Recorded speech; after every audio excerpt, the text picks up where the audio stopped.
Hey TV fans, Bored now, back with you. On this video I will be talking about Better Call Saul Season 6 Episode 3. It is called Rock and Hard Place. Full spoilers from the start of this review, and the title is of course referring to the Nacho situation and his fate, which is finally sealed, I guess rather inevitably, in this episode. And it's a tremendous end to his arc on the show, it really is. Michael Mando, who plays Nacho, does a fantastic job in this.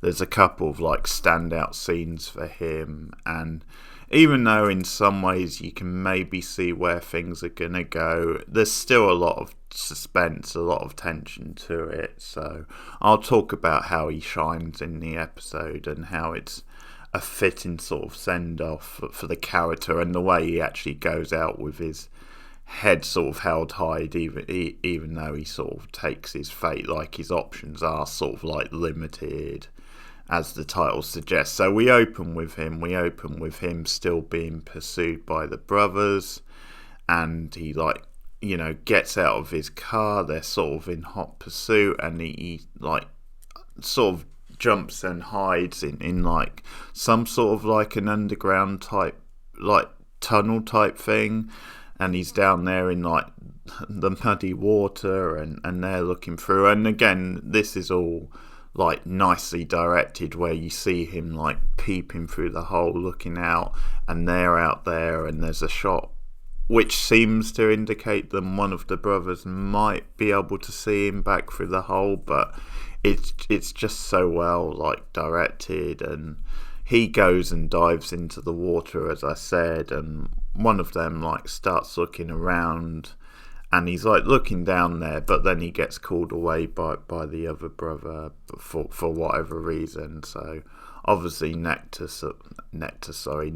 survives, but this is actually playing out before the events of the last episode, before he actually calls Mike, and Mike answers in the scene in the last episode, where obviously we saw the whole altercation with Mike, Gus, and Gus's handler. So I guess that sort of makes sense. So the first scene where Michael Mando really shines is the scene where he calls his father in this, because he gets taken in by a mechanic who lets him clean and gets dressed and that, and lets him use the phone. So he calls his father first of all, and it's a really emotional scene, because obviously for anyone, obviously you wouldn't be watching this episode if you haven't been watching along, but for anyone who remembers when Nacho first became a main character, and his whole plight,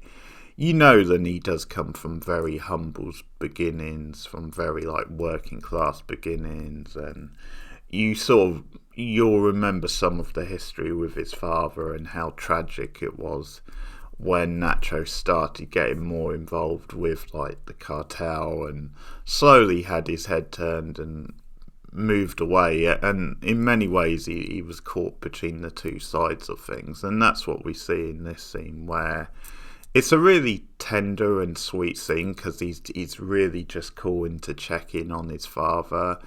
And it might be that he senses, and it could be the last time he'll ever get to speak to him, which turned out to be true. But it's a nice scene, because it shows in what could be his final hours, he wants to call him and touch base with him, and his father sort of knows that there's something wrong, but Nacho doesn't actually tell him. He feels like he can't really tell him, and his father just advises him. He says, all I can tell you is what I always tell you, is call the police. Because that's the thing, even though he doesn't know exactly what predicament Nacho's in this time, he sort of knows that he has got involved with the cartel, and if there's something wrong, it's probably to do with that. And obviously Nacho would just think, yeah, it's a nice idea, but it doesn't really work that simply in practice. So But it's a really emotional scene, and you can see like Nacho getting really sort of emotional and choked up, and it's obviously a big moment for him because this is the last conversation he'll have with his father. And then he makes the call to Mike, so we get the other end of it from the previous episode, and because he's got limited options.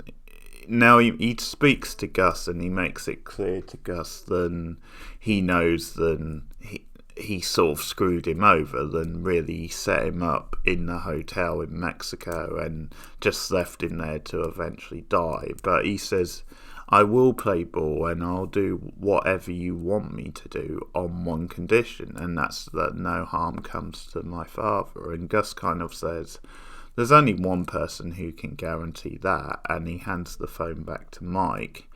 And Mike makes the assurance that nothing will happen to him. And I like this little detail because Nacho says, how can I, believe that? And he says, because anyone tries to harm him, I'll be standing in their way. So there's something really honourable and respectful about the Nacho-Mike relationship. That Mike's, backs him up and says, I'm telling you, I won't let anything happen. So that's really great. And so finally he comes back into the fold, and they do this whole thing where Mike kind of beats him up to make it look like there was like an interrogation, and the whole plan is then they're gonna blame it on one of like the rivals in Peru. Like Nacho's gonna say that he was working for them for like a month, and that's who put him up to it, as a way to like clear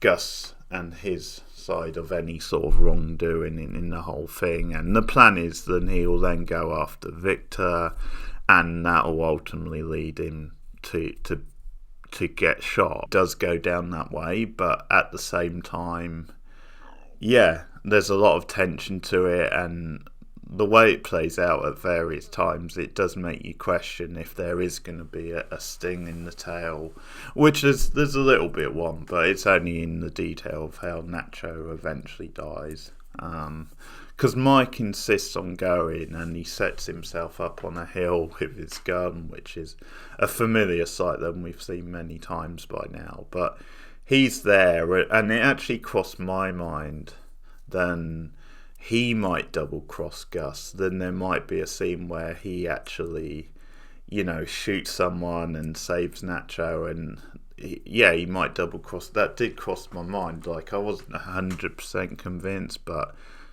considering his fondness for Nacho, and he might consider that this is an unfair way for him to go down, then that definitely crossed my mind as a possibility.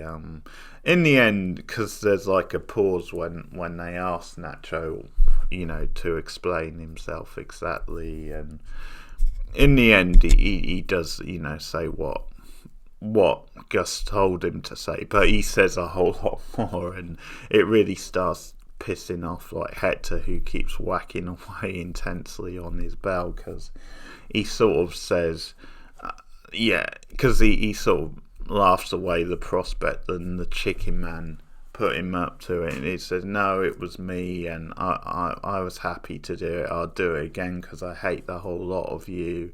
And he confesses that he put like Hector in the hospital, and that he would have killed him if they hadn't like revived him or saved him. And he just gets really personal with Hector and says, just think about that when you sit and stew in the hospital bed. And it sort of then plays out the way you expect, but the twist of it, as there's like a standoff, is then Nacho actually shoots himself. He takes his own life, and you've got Mike up on the hill waiting, in case he's needed. But Nacho shoots himself in the end, which is like sort of the perfect way to go. Then he actually, he had his fate in his own hands. He wanted to do it. So it's a very heroic way for him to go out. And obviously he's got the insurance of his dad will be protected by Mike. So that's nicely done. So good stuff, good character, Nacho, good character arc, and a good strong way for him to go out as well. Very dramatic scene, and as I said, Michael Mando really shined. He really saved his best acting for the last on this show. So good stuff. I'll switch over to the Saul plot, continuing with like the Howard plot. To the point where Kim has like a whole board like mapped out, which is very disturbing. And again, we see Saul trying to talk her down a bit, trying to get her to, reconsider and not get so personal, because she starts talking about a plot to like, use his car as part of this plot. And he sort of puts it to her, it's a bit direct, isn't it? And she says, well, how about audacious, sort of thing. And it's when he counters with a different idea, says, yeah, sounds audacious to me. But we can see this dynamic again with Saul being really worried and concerned about the path that Kim is going down. So anyway, we see the plans start to take place, because later on in the episode we see, I think his name's Yul, who was in like Breaking Bad, and so we see like his introduction in this show. I don't think he's been in Saul before, not that I can remember, but they have this elaborate plan where they take Howard's keys, like, because he pulls up to the parking lot and there's like an attendant who looks after his car, and Yul basically crashes, like bumps into the guy and takes Howard's keys. And then there's this whole thing where they've got like a key guy who like makes a duplicate copy of it. And with this being Saul, it's done in a very like kind of suspenseful, stylistic type way, where there's like classical music playing, and we see like the parking lot guy going up and down stairs, rushing back because he realises he's like dropped the keys. And they obviously do it in time. They get like a duplicate, they give it to Saul, and there's this conversation with Yul and Saul where Saul, he kind of questions, well, don't you ever feel bad about doing this stuff? And Saul kind of puts it to him, well, in a few weeks' time it'll all come good, you'll see. We're actually doing the Lord's work. And that's an interesting phrase, where I think maybe that's Saul kidding himself a bit, like I'm not sure he quite believes that, or maybe he's just talked himself into believing that.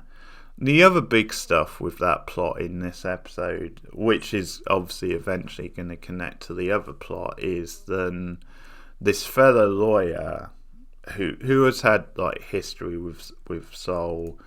Like she approaches Kim and tells Kim about Lero being dead, or they don't know him as Lero, but who Saul got out, then he's been found dead in Mexico. Obviously they don't know that he's actually still alive. And she makes a proposition to Kim and says, then I actually don't think that Saul knew about this. Then he's not like purposely working with the cartel. I think at his heart he's a lawyer, he's a human being, and he would want to do the right thing. I think she's basically saying she thinks he got duped.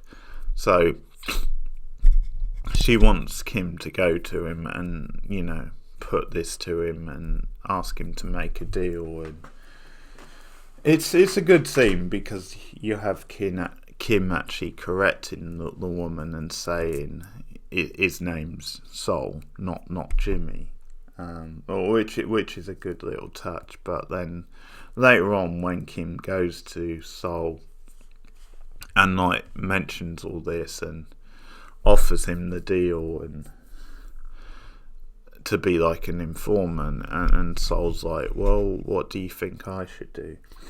And she says, well, it depends. It depends if you want to be a friend of the cartel or if you want to be a rat. And it's obvious by that line and that sort of the tone of the scene and the delivery is that Kim has already made up her mind, and it's just this really sad, depressing moment where it's almost like Kim has already gone too far down the dark path, and as a result maybe Saul has as well. We obviously know then he ends up on that path because of Breaking Bad, but it's another good line. There's a few like really like potent lines in this episode like that. So yeah, that's the episode. Breaking Bad, Freudian Slip, Better Call Saul for another week. Really shaping up very nicely for the final season, everything coming together, and I'll have more next week, so let me know your thoughts in the comments below. Let me know what you thought of Nacho's, the end of his arc, what you thought of the episode overall. As I said, like and subscribe, share me out on social media. Speaking of big Netflix shows, other shows I've been reviewing recently, I've been doing Stranger Things, so I'm on to season 3 of that, and I've also been doing Ozark, which of course returns this week. So if you're a fan of either of those shows, look out for those reviews. Thanks for listening, and I'll see you guys again soon.